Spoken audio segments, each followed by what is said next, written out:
It's a great question investors should ask themselves on a regular basis. If you could only buy one stock and hold it long term, what would it be? This is going to tell you where your conviction lies. It's also going to tell you about the risk reward of each investment. I don't want to have my riskiest investment be the only stock that I hold. I also don't want to have necessarily a value stock that's not going to go anywhere over the next decade. I want to have a combination of both. So today I'm going to go through the one stock that I would buy if I could only have one stock today. That is Alphabet stock. I'll dig into exactly why. My name is Travis Hoyam. Thanks for watching Asymmetric Investing. Please subscribe here on YouTube for all my content. And thanks to this video sponsor, The Motley Fool. If you go to fool.com/ASYM, they'll give you their top 10 stocks to buy right now. Let's start with where Alphabet shares are trading today. Now, the stock has had a great run. I am an Alphabet investor. I have not been paid $250 per share for the stock, so happy to have this recent run up in shares.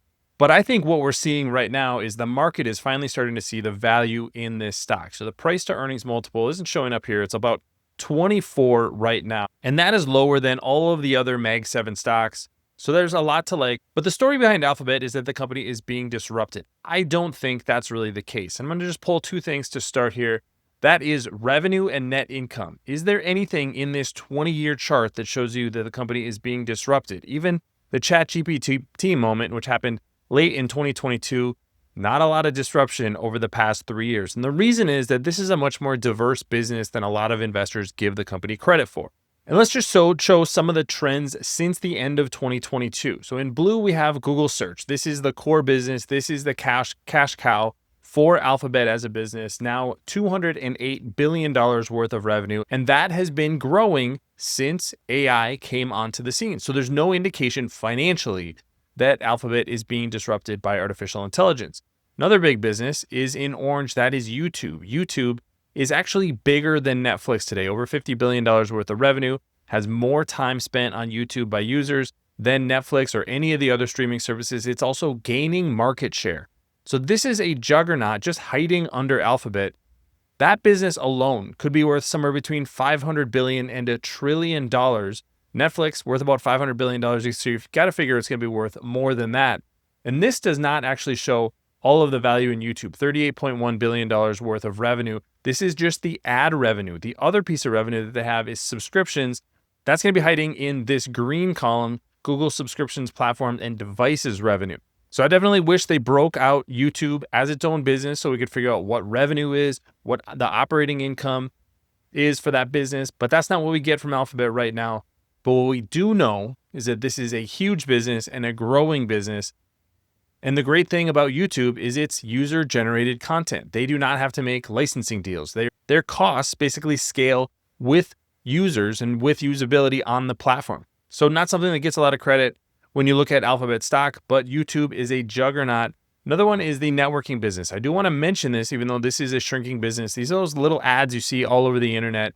Has helped publishers make money for decades. This is going to be one of those businesses that could be under threat, may end up actually being spun off. That could actually make Alphabet a higher growth company, because if you look at the compound annual growth rates of each of these segments right here, 10.5% for search, YouTube ads, 11.2%. This is the one negative at negative 3.3%. Google subscriptions, platforms, and devices, almost 18%. And then obviously Google Cloud, which I'll touch on a little bit more, is 28.5% compound annual growth rate since the end of 2022. Now, these subscriptions, platforms, and devices, this is going to be everything from the Google Play Store to the Pixel phone. Lots of different products fall under this. All of the Android products that you might see going into robotics, going into smart watches, that's going to end up in this line item. And this is a steady growth business. It is dwarfed by the search business, but remember, the search business is one of the best businesses out there. But at $44 billion worth of revenue and growing at a double-digit pace, this is a phenomenal business for Alphabet. Thanks to our friends at The Motley Fool for sponsoring this video. Visit fool.com/ASYM for the top 10 stocks to buy right now.